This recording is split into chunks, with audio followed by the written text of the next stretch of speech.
বন্ধুরা কেমন আছেন? আশা করি আপনারা সব ভালো আছেন, আমিও ভালো আছি। দেখুন, আমি আজকে দই কাতলা বানাবো। দই কাতলা বানানোর জন্য মাছে নুন হলুদ মাখিয়ে নিয়েছি।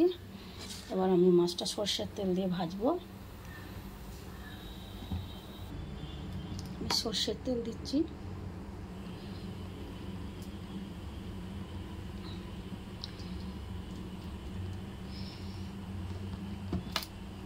মাছগুলো ভাজা হয়ে গেছে লাল করে। এবার মাছগুলো আমি তুলে ফেলবো। মাছের কারি বানানোর জন্য গোটা গরম মশলা দিয়ে দিলাম। যে কুচানো পেঁয়াজগুলো দিয়ে দিলাম।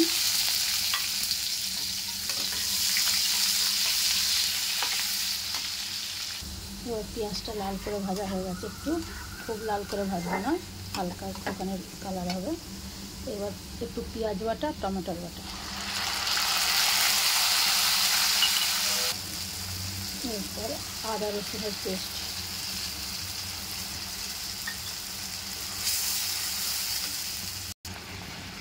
ধনে গুঁড়ো, জিরে গুঁড়ো, লঙ্কা গুঁড়ো, হলুদ গুঁড়ো আর নুন, এটা সবটা দিয়ে দেবো। দিয়ে একটু মশলাটা আমি কষাবো যতক্ষণ মশলাটা তেল না ছাড়ছে, জলটা মরে যাবে, দিয়ে তেল ছাড়বে, তারপরে আমি দই দেবো। মাছের কারিতে একটু তেল ছেড়ে দিয়েছে, এখন আমি টক দইটা দিয়ে দিচ্ছি।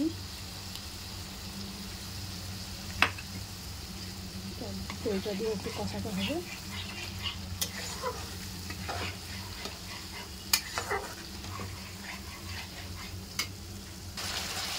দইটা দিয়ে একটু কষাতে হবে।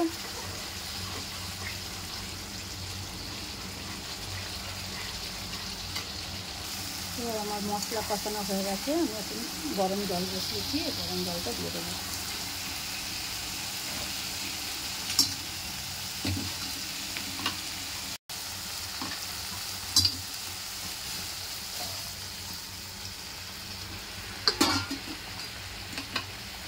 মাছগুলো একটা একটা করে সব দিয়ে দেবো। আমি মাছগুলো সব দিয়ে দিয়েছি। তখন আমি 5 মিনিট ঢাকা দিয়ে ফুটাবো। এবার আমার দই কাতলা রেডি হয়ে গেছে।